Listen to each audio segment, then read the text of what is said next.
De nuestras conferencias sobre María.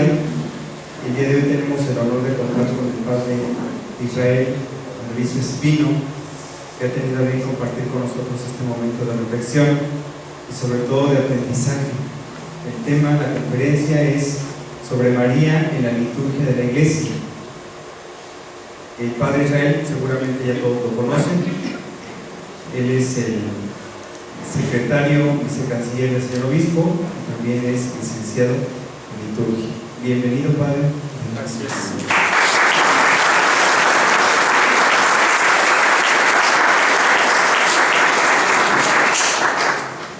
Vamos a iniciar con una oración. Pónganse de pie.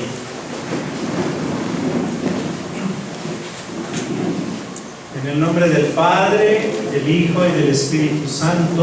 Amén. Bajo tu amparo nos acogemos, Santa Madre de Dios. No desprecies las oraciones que te dirigimos en nuestras necesidades. Antes bien, líbranos de todo peligro, oh Virgen gloriosa y bendita. Ruega por nosotros, Santa Madre de Dios, para que seamos dignos de alcanzar las promesas de nuestro Señor Jesucristo. Amén. En el nombre del Padre, del Hijo y del Espíritu Santo. Amén.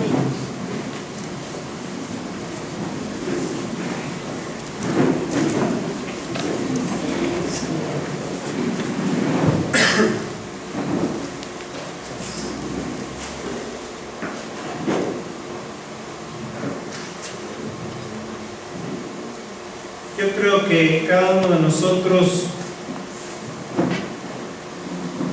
tenemos una experiencia muy específica de María,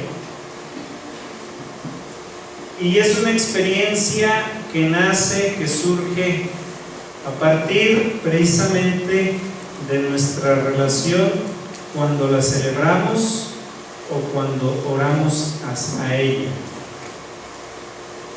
Quiero compartir con ustedes este momento de reflexión un poquito a partir no de lo que se pudiera decir de María, sino más bien cómo es que nosotros celebramos a María en la vida de la Iglesia, en la liturgia de la Iglesia. Una cosa, repito, es quién es María, qué hizo María, etcétera, etcétera, y otra es nosotros como cristianos, cómo celebramos a María. Ese es el objetivo de este momento de estudio, de trabajo que queremos compartir con ustedes. Quise llamar a la conferencia precisamente María en la celebración del misterio de Cristo. ¿Por qué? María nunca será ni es el centro de la vida de la Iglesia. Esto yo creo que lo tenemos claro. ¿Por qué? Porque María está al servicio, como dice el título, del misterio de Cristo.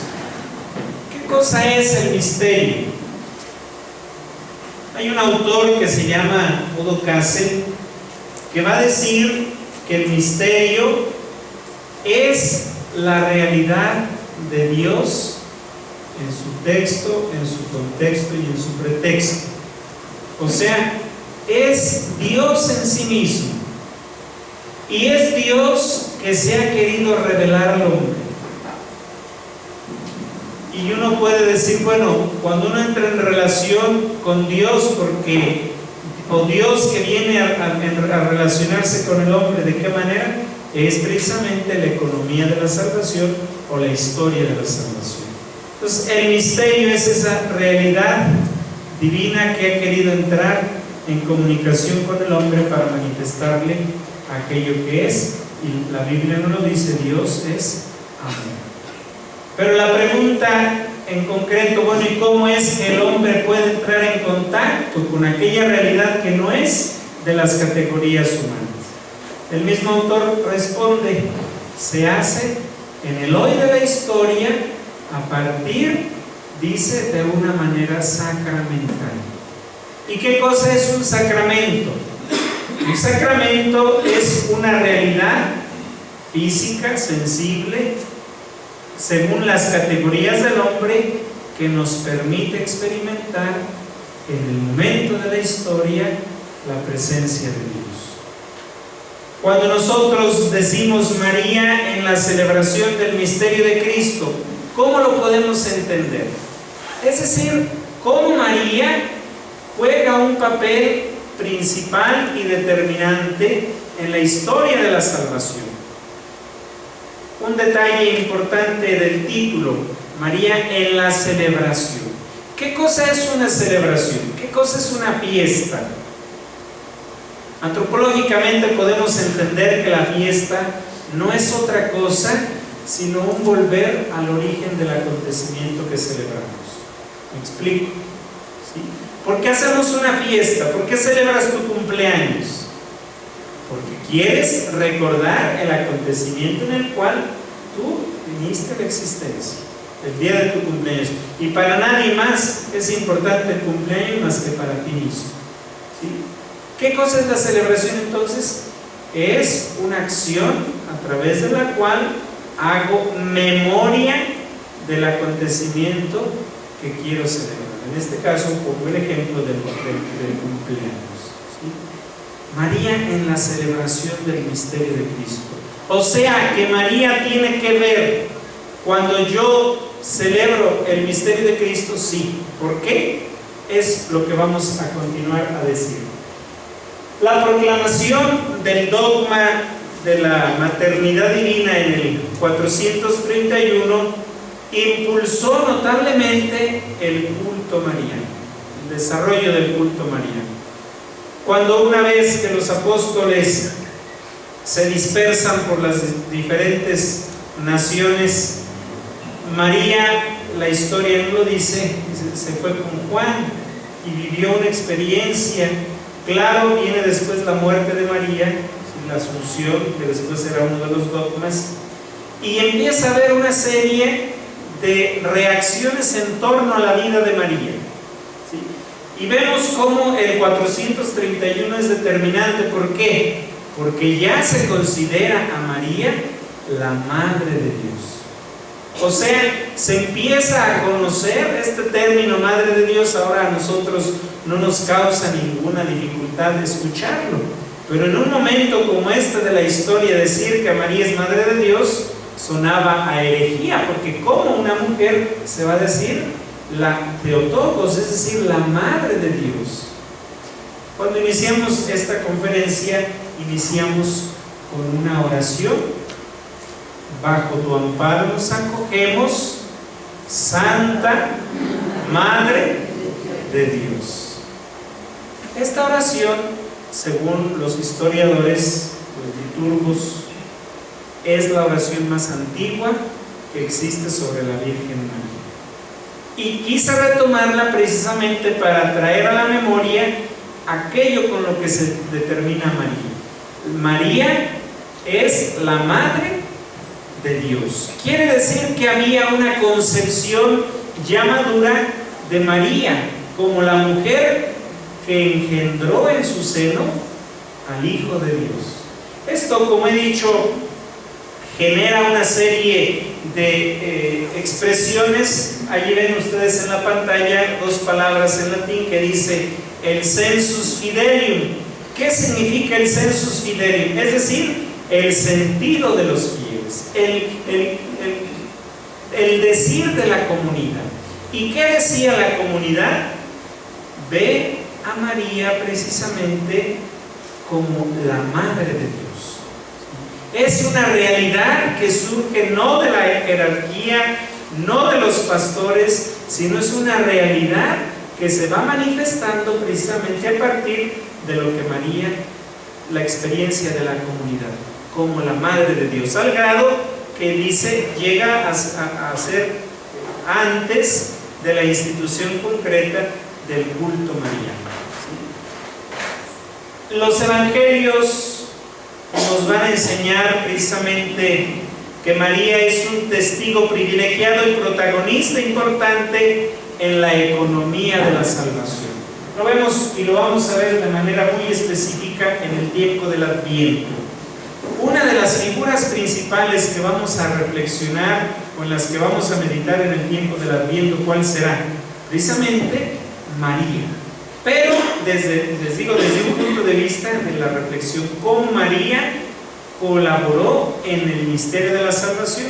A nosotros ahorita no nos interesa eso, nos interesa ver cómo a María se le da un culto.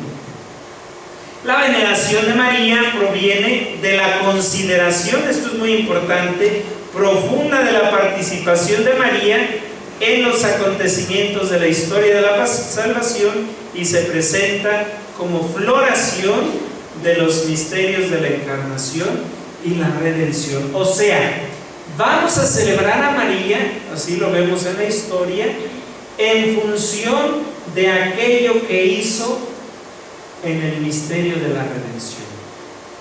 Y vemos en concreto que el primer dogma que se proclama, ¿cuál es? Precisamente el de la Madre de Dios.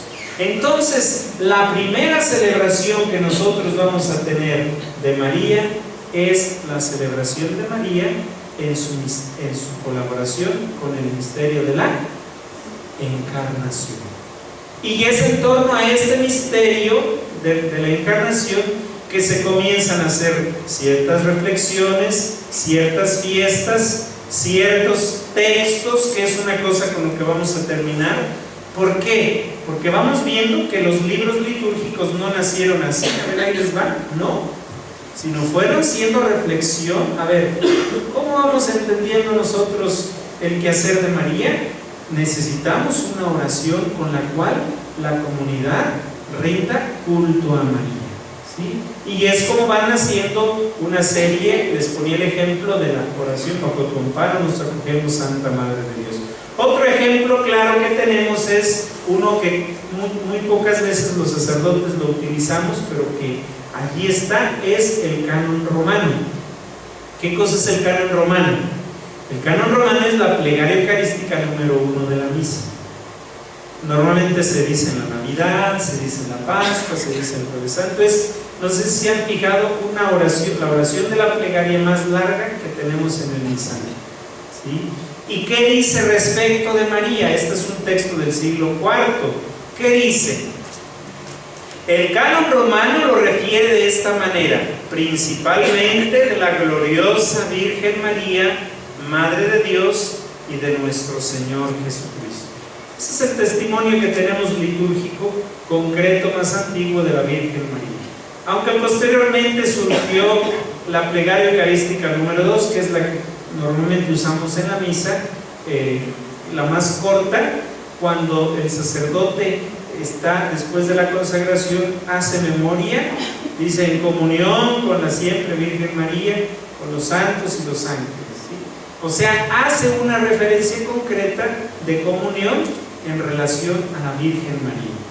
Hicimos un estudio de los momentos y los días en los cuales María está presente. No hay día en el año litúrgico que no hagamos mención de María, inclusive el Viernes Santo, que no hay misa. Hay una lectura de uno de los padres de la Iglesia que se refiere a María como la Cordera Madre, ¿sí? Ya esa es una referencia, ¿sí? Esa es una referencia del Viernes Santo. O sea, que María está presente en la total celebración del misterio pascual. ¿Hasta aquí hay alguna pregunta? En el siglo III, como dije, aparece la oración: bajo tu amparo nos acogemos, Santa Madre de Dios. Dice, se escribió en griego, pero llega a nosotros en un papiro egipcio. Lo importante es que presenta a María como la Madre de Dios.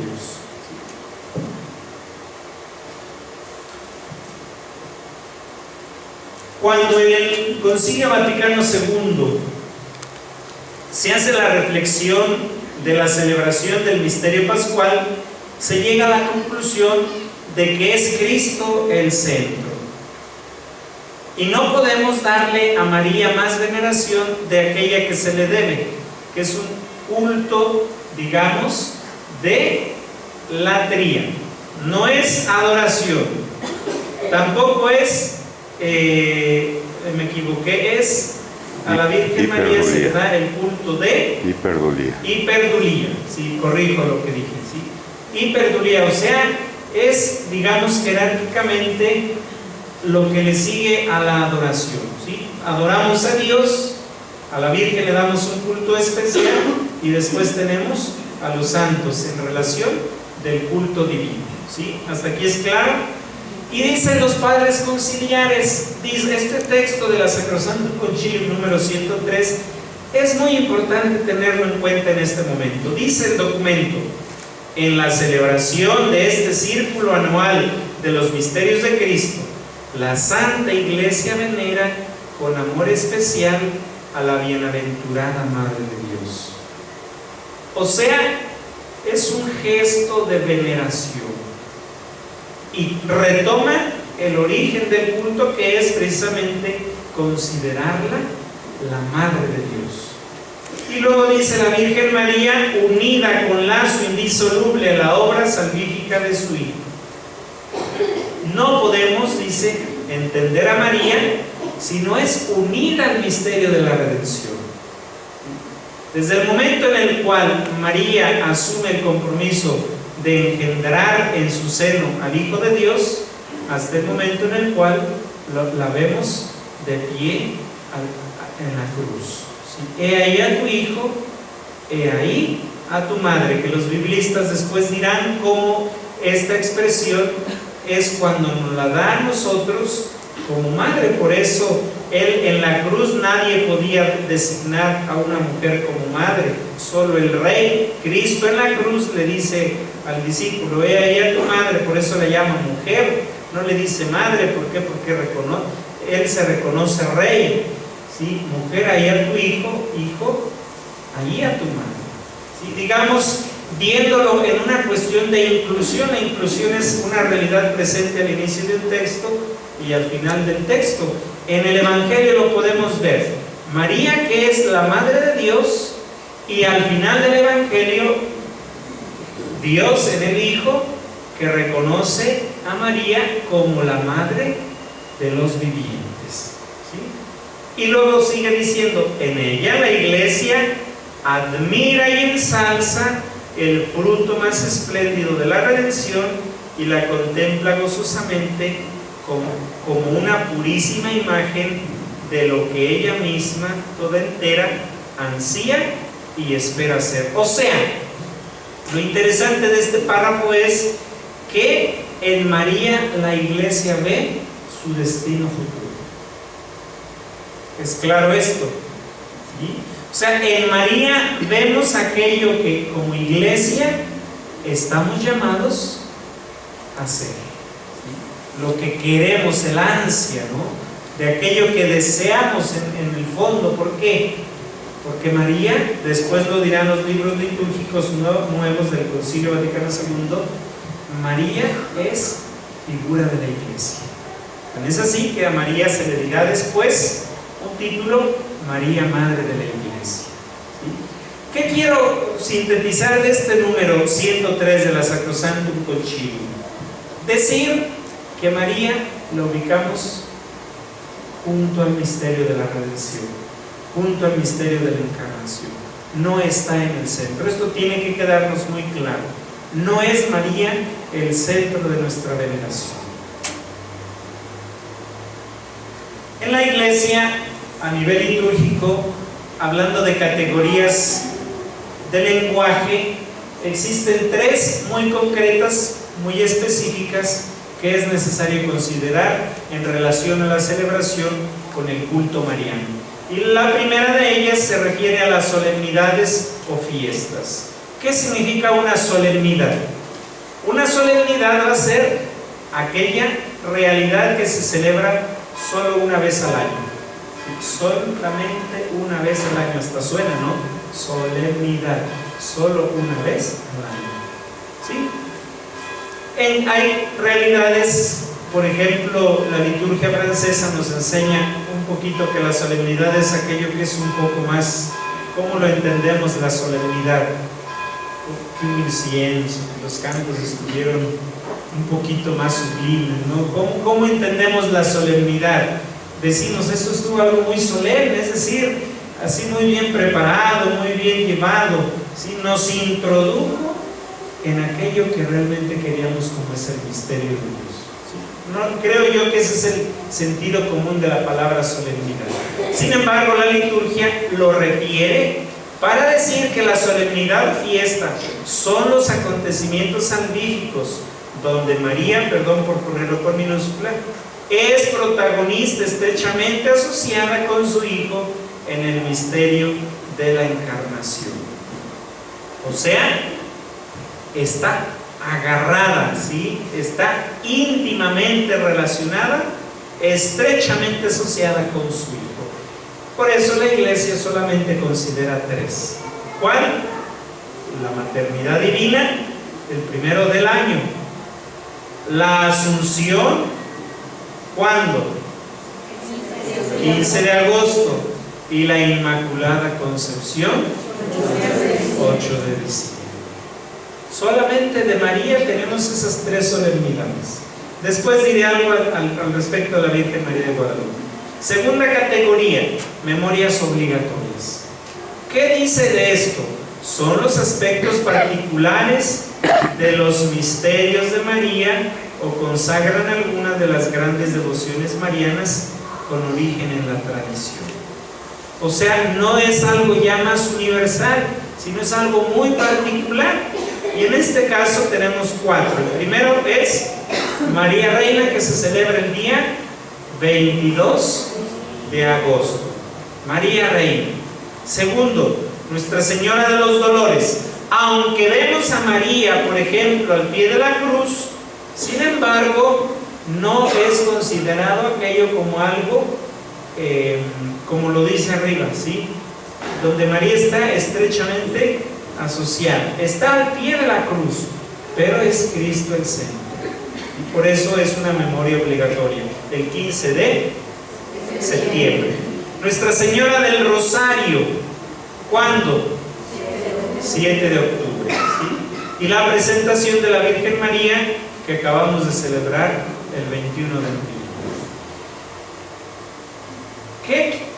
Por ejemplo, hablando ya en un aspecto litúrgico, una solemnidad no la podemos cambiar, caiga lo que caiga, si lo queremos ver así.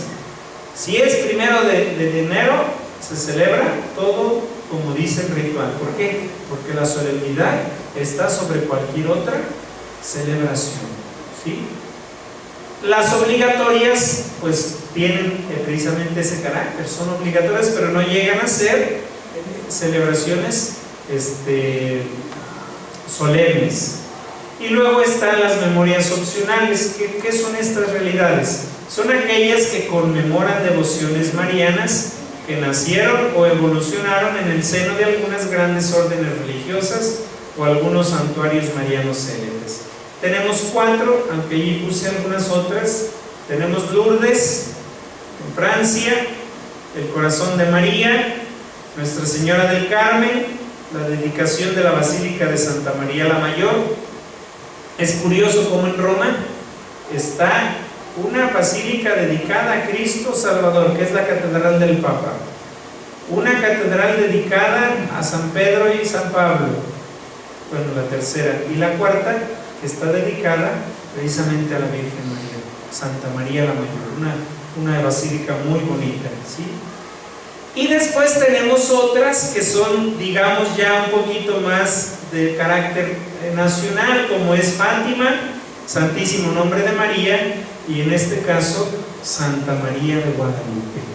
Pero aclaro aquí, Santa María de Guadalupe, como es patrona nacional, llega a convertirse en una solemnidad.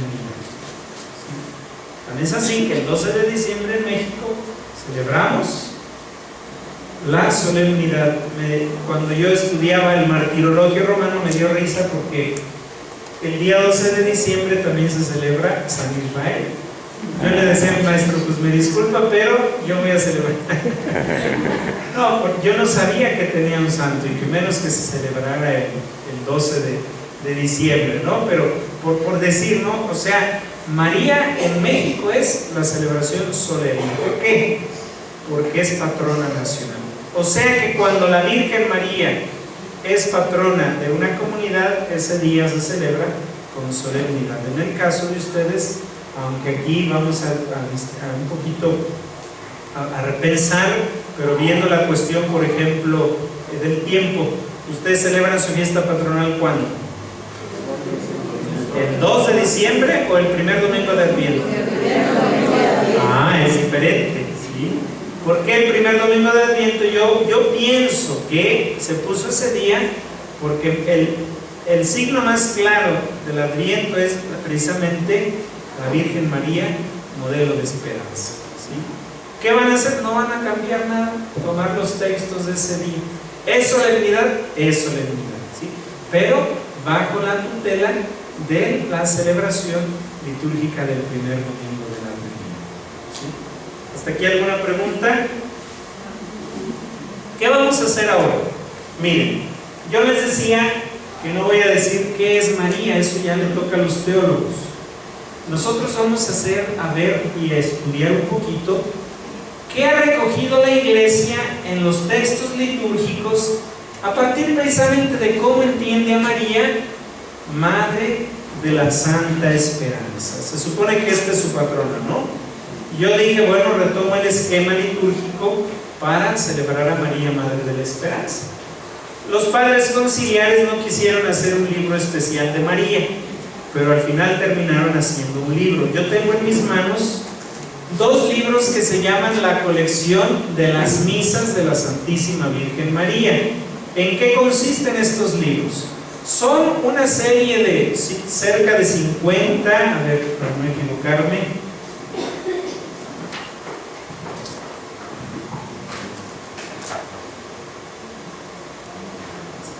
46 esquemas de misa sobre la Virgen María, sobre un aspecto de la Virgen María. ¿Quién fue la Asamblea Diocesana? ¿Se fijaron qué esquema de misa tomamos? No, se fijaron, la homilía lo dijo del señor obispo. La antífona de entrada lo dijo. Tomamos a María, amparo de la fe. Por eso hubo lecturas marianas, no sé si se fijaron. ¿Sí? Dichosos los pechos, decía el Evangelio, ¿no? Y Jesús le dice, más dichosos. Es el esquema. Vamos a estudiar en este momento, así de una manera general, cómo entiende la liturgia de la Iglesia a María, Madre de la Santa Esperanza. Y lo vamos a hacer no de la teología, sino de lo que los textos litúrgicos nos dicen. Y son la misa que vamos a hacer después de que terminemos aquí. ¿Qué tenemos en el pizarrón? La antífona de entrada.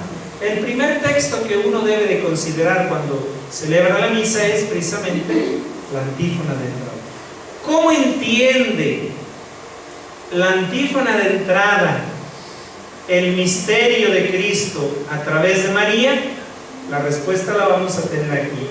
Salve Virgen María, esperanza de los creyentes, tú ayudas a los que desesperan y confortas a los que cuidas. Alguien diría, bueno, ¿y eso qué? ¿Qué me dice a mí como iglesia que celebra a María, Madre de la Esperanza? Tenemos ahí claridad. En primer lugar, vemos que María es Madre, dice, salve Virgen María, esperanza de los creyentes. Si ustedes no saben otra cosa de María, sépanse que María es esperanza de los creyentes. Y luego dice, tú ayudas a los que desesperan, o a los que se desesperan. ¿Cómo es? Tú ayudas a los que desesperan y confortas a los que cuidas.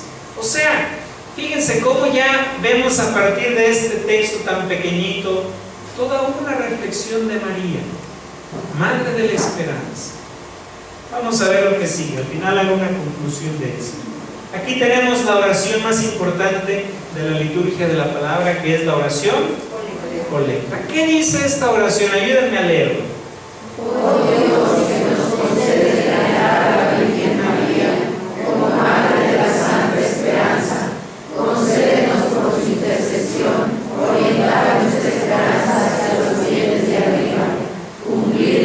misión en la ciudad terrena y recibir un día los bienes que la fe nos unida te hará. Amén. Hasta ahí. Fíjense, analizando las cosas con detalle, esta oración es muy profunda. En primer lugar, la oración no se dirige a la Virgen. ¿Se fijan? ¿A quién se dirige? A Dios. Porque dijimos que María no se le celebra en sí misma. Ella nos ayuda a contemplar el misterio de la redención. Entonces dice: oh Dios, que nos concedes venerar a la Virgen María como Madre de la Santa Esperanza. O sea, celebrar a María es un don de Dios. Qué hermoso, ¿no? Dios nos concede venerarla como la Madre de la Santa Esperanza. Y luego viene la que le pedimos, en la misa siempre le pedimos algo a Dios. Cuando celebremos a María, Madre de la Esperanza, ¿qué le vamos a pedir? Concédenos, por su intercesión, orientar nuestra esperanza hacia los bienes de arriba. Primera cosa. ¿Sí? Le pedimos a Dios que nos enseñe a través de María a orientar nuestra esperanza. O sea, yo creo que hoy esto es lo que nos puede enseñar precisamente celebrar a María, Madre de la Esperanza. Nuestra esperanza no está aquí. ¿Dónde está nuestra esperanza? Allá arriba, ¿sí? Y este momento de la historia en el cual no hay esperanza, yo creo que celebrar a María es precisamente eso, ¿sí? Y luego dice, cumplir nuestra misión en la ciudad terrena. O sea, no es de que nos confiemos a Dios y Dios ayúdanos, no. Cumple con tus responsabilidades, la misión en la ciudad terrena. Que cada quien haga lo que le toca. Tercera cosa, para recibir y recibir un día los bienes que la fe nos invita a esperar. ¿Cuáles bienes? Podemos hacer un elenco muy grande, ¿no? A propósito del año nuevo. Vean, uno a veces va a misa y lo que menos piensa es qué le pedí a Dios.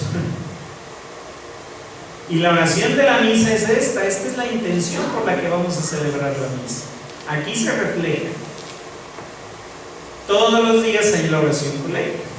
Pónganle mucha atención a la oración que el Padre hace después del Gloria o después del Señor ten piedad cuando no hay Gloria. Es la intención de la misa. Y en este caso es clarito. 3 cosas le pedimos a Dios. ¿Hasta aquí alguna pregunta, algún comentario? Seguimos. Oración sobre las ofrendas. ¿Cuál es esta oración? La oración que se hace después de que está ya puesto el pan y el vino en el altar, y después de que dice el sacerdote: oren hermanos para que este sacrificio nuestro sea agradable a Dios Padre Todopoderoso. Y viene entonces la oración sobre las ofrendas. ¿Qué le pedimos a Dios y cómo a través de esta celebración lo vivimos? Dice ahí, otra vez un imperativo. A Dios siempre le hacemos imperativos, ¿no? Escucha, Señor, la oración, perdón por la falta de la L, la oración de tu pueblo y acepta sus ofrendas, de manera que por intercesión de la Virgen María, Madre de tu Hijo, todo deseo sea atendido y toda petición escuchada. Nuevamente, ¿cómo vemos al misterio a través de María?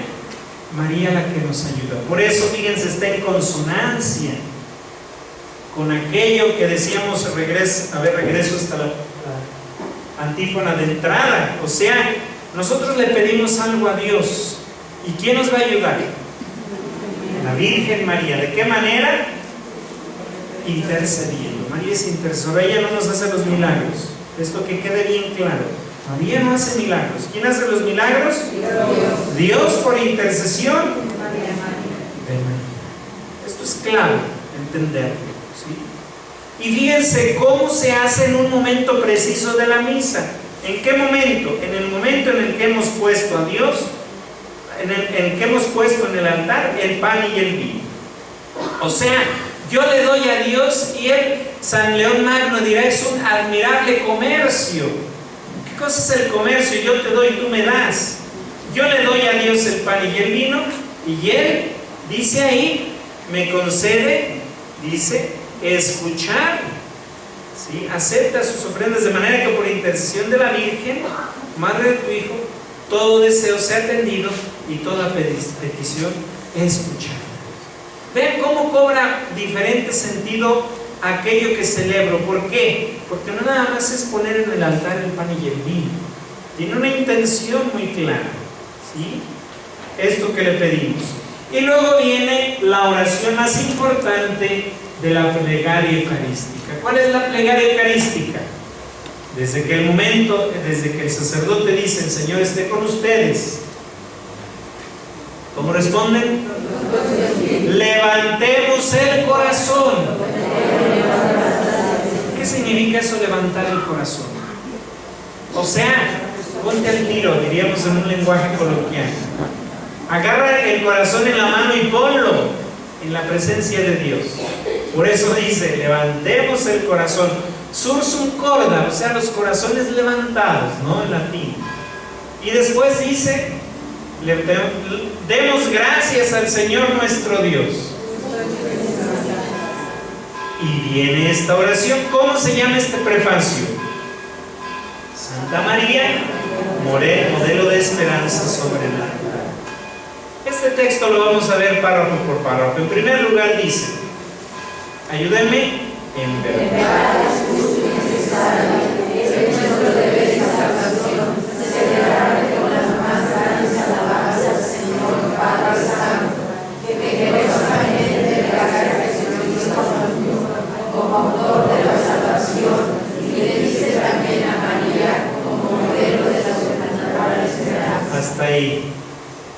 ¿A quién nos dirigimos? ¿A Dios quién? A Dios Padre. La misa es una oración 100% dirigida a Dios Padre.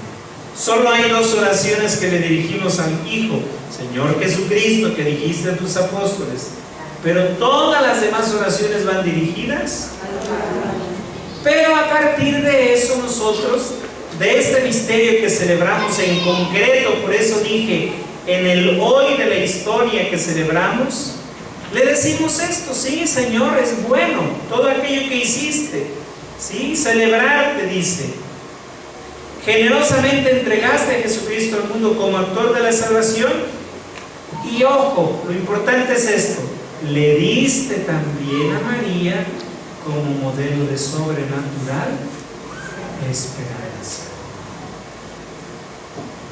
O sea, lo que el concilio dice es muy claro. No celebramos a María en el centro. Ella nos ayuda a entender a Jesucristo. Y nos lo dice clarito. Le dio Dios a Cristo, a María, como modelo de sobrenatural esperanza. O sea que María es la primera que esperó. ¿Por qué? Porque es la primera que le creyó a Dios. Si quisiéramos regresarnos a la colecta, es muy claro. O sea, María orientó su esperanza hacia los bienes de arriba, porque le dijo el ángel, alégrate, el Señor está contigo, vas a ser la madre de Dios. Cumplió su misión. ¿Cuál fue? Ser la madre de Dios. Estaba dispuesta a que la mataran porque iba a quedar embarazada fuera del matrimonio, ¿no? Y tercero, recibir un día los bienes que la fe nos invita a esperar. O sea, María ya vivió eso. Por eso dice, María es modelo de sobrenatural esperanza. ¿Y qué sigue diciendo, por favor? Porque consiguió creyendo y alimentó esperanza al Hijo del Hombre, anunciada por los profetas y entregada por entero a la obra de la salvación, fue hecha madre de todos los hombres. Fíjense qué bonito. O sea, una vez que María asume su misión como madre de Cristo, haciendo lo que le tocaba, siendo esclava, creyendo, alimentando al Hijo, dice, fue entregada, fue hecha también madre de los hombres, María. O sea, no es nada más porque sí. Hay un padre de la iglesia, que no me acuerdo cómo se llama, pero me acuerdo lo que dice, que María es más madre nuestra que nuestra propia madre, porque María nos dio la verdadera vida. Nuestra madre nos trajo a la vida terrena. Es muy hermoso ver esto así, ¿no? María es más madre nuestra que nuestra propia madre. ¿Por qué? Porque María nos engendró a la nueva vida, nos trajo a la vida verdadera que es Jesucristo. Por eso María es más madre nuestra que nuestra propia madre, ¿sí? Y luego dice, pero a la vez ella, leemos, es también hermana de todos los hijos de Adán, que caminando hacia la liberación plena, miran a María como señal de esperanza segura y de consuelo, hasta que amanezca el día glorioso del Señor. Fíjense, María, ella ya hizo su trabajo. Ella nos enseña cómo vivir la fe, pero María también es modelo de aquello que tú y yo queremos ser. Por eso decíamos, María es modelo de la iglesia, porque aquello que en ella se cumplió, por eso dice, ella es hermana de los hijos de Adán, ¿sí? Y caminando hacia la liberación plena, dice, miran a María, o sea, nosotros los hijos de Adán, vemos a María como la que ya llegó a la meta, ¿sí? Y esa es nuestra mayor esperanza.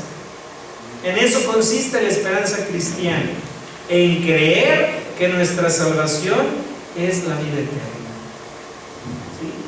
Por eso con los ángeles y los santos nosotros te cantamos en el cielo diciendo sin cesar, santo, santo, santo, santo. Fíjense cómo contemplamos a María, decimos, María, Madre de la Esperanza, pues sí, pero ¿de qué esperanza?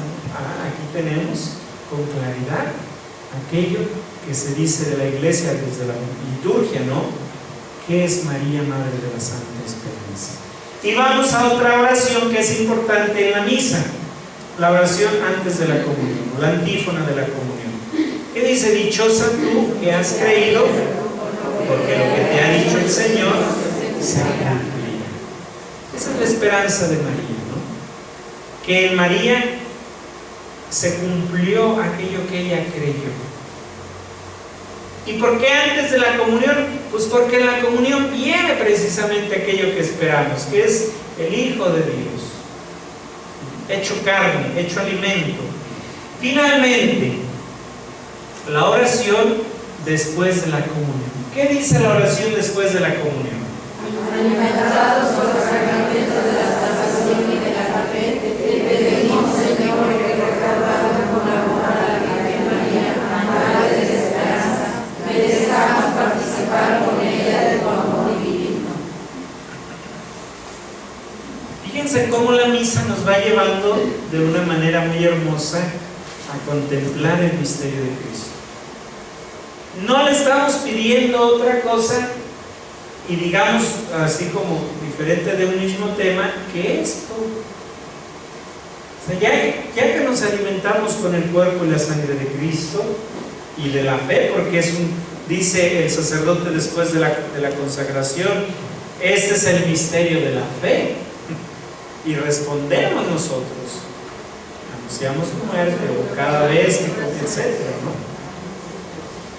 Ya que nos alimentamos con los sacramentos de la salvación y de la fe, te pedimos, Señor, que recordando con amor a la Virgen María, Madre de la Esperanza, porque es Madre de la Esperanza, por lo que ya dijimos, merezcamos participar con ella de tu amor divino. O sea, nosotros al celebrar, y esto a manera de conclusión, podemos decir dos cosas. En primer lugar, María nos enseña a vivir el misterio pascual de Cristo. Y lo hace desde la experiencia personal. No es de que la iglesia se le ocurra inventar advocaciones, no. Por eso la iglesia a nosotros nos pone un patrono. A ustedes les ha puesto, o escogieron, yo no sé cómo lo hicieron, María, Madre de la Esperanza. ¿Para qué? Para que toda la espiritualidad de esta parroquia sea precisamente fruto de esto que nos enseña, no la teología, diría yo, porque pudiéramos hacer un discurso muy bonito, pero desde lo que la iglesia le pide a Dios, la esperanza.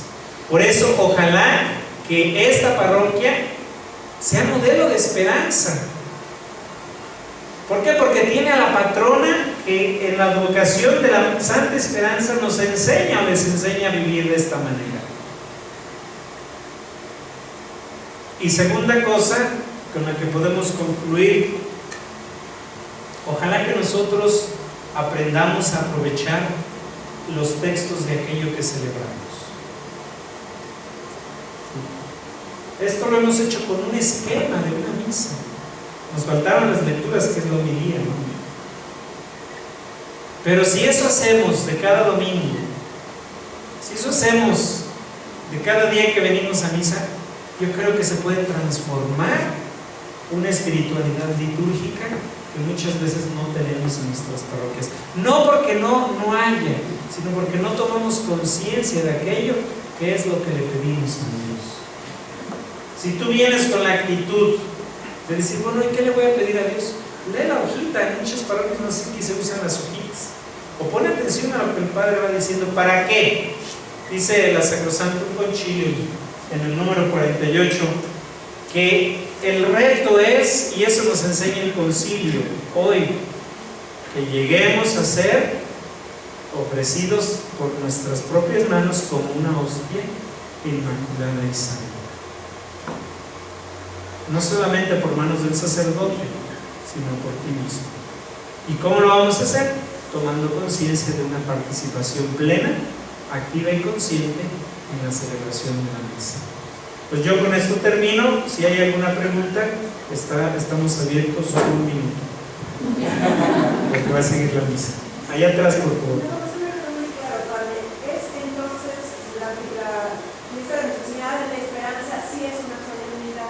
Independientemente de que las otras no funcionan antes, por la liturgia que se celebra ese día. Porque es patrona de esta comunidad y todos los patronos en la parroquia o en el lugar donde se celebran cobran carácter de solemnidad. No hay mucha dificultad aquí. ¿Por qué? Porque es domingo y el domingo siempre va a ser solemne. Entonces, pero si fuera movible la fiesta, siempre sería solemnidad. ¿Hay indulgencia plenaria? Claro que hay indulgencia plenaria, más en el año de la fe. Lean la circular número 3940, no estoy seguro. Ahí dice clarito, en la misa de la fiesta del Santo Patrono se puede ganar la indulgencia plenaria en la fiesta patrona. Hay indulgencia plenaria cumpliendo con los requisitos que la Iglesia nos establece. Padre, en una de las láminas salía en rojo que María tenía un lazo muy estrecho con la redención. ¿Hay algún problema? Claro, Jesús es el Redentor, pero ¿hay algún problema por parte de la Iglesia en que se le considere corredentora? Sí, bueno, no sé si hay algún problema.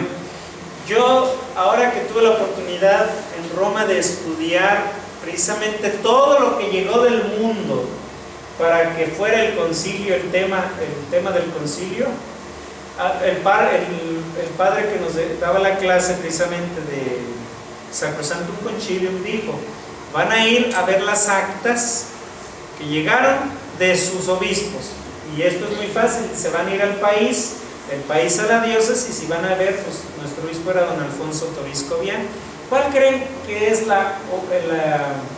el aporte o la súplica que se hizo de Querétaro al Concilio Vaticano II?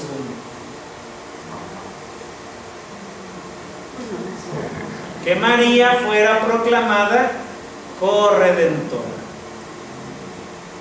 ¿Por qué no pasó? ¿Por qué? Porque decir que María es corredentora no es problema. Lo entendemos perfectamente, lo dice Sacrosanctum Concilium, ¿no? El número, ahí, ¿no? En el número 103. Pero lo importante de un dogma no es que tú, iglesia, impongas y digas, María es Madre de Dios. ¿Qué decía yo hace un rato? El sensus fidelium, es decir, una realidad que salga de la comunidad. Tal vez no ha sido proclamada como dogma de fe, porque el dogma de fe tiene carácter universal. Tal vez no ha habido la suficiente fuerza para que, en un lenguaje coloquial diríamos, cuaje la idea de que es María corredentora en sentido dogmático, porque el dogma se acepta y se acepta, y el que no se lo acepte, anatema sit, ¿no? En este caso no nos cuesta trabajo entender que María es corredentora, pero la Iglesia no se ha pronunciado. Las razones yo las desconozco y no podría decir cuáles son, ¿sí? Pero de que es estrechamente ligada al misterio de la redención, eso no nos queda duda, ¿sí? ¿Por qué? Porque al ser ella quien engendra al Redentor, o sea, ¿de qué otra manera quieres que colabore, ¿no? Para que sea corredentora? La Iglesia no lo ha hecho, yo realmente desconozco las razones por las cuales, ¿no? Y me llamó la atención esto, que don Alfonso Toriz quiere decir que en Querétaro había una fuerte idea que María fuera proclamada con este dogma, pero desconozco las causas por qué no llegó más allá, ¿sí? El tema. ¿De este lado? Bueno, pues ojalá esto nos ayude más a vivir el misterio pascual. Muchas gracias.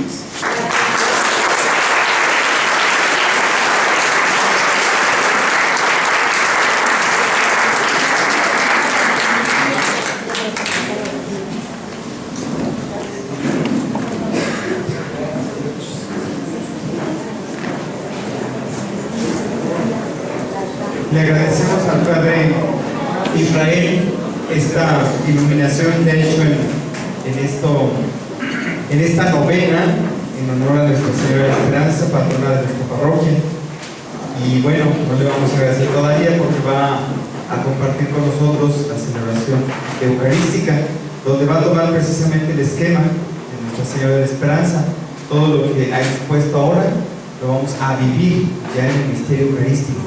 Pues ojalá que podamos disfrutar de una manera muy especial la Eucaristía, porque a veces pues no ponemos atención ni en las oraciones, a veces ni en las lecturas, ¿no? Entonces necesitamos estar bien atentos para disfrutar cada una de las oraciones y ver cuál es la finalidad de la belleza. Entonces, pues muchas gracias, Padre Israel, por tu conferencia. Todavía te esperamos ahí arriba, en la área celebrativa, para participar del misterio eucarístico. ¿Se gustan pasar?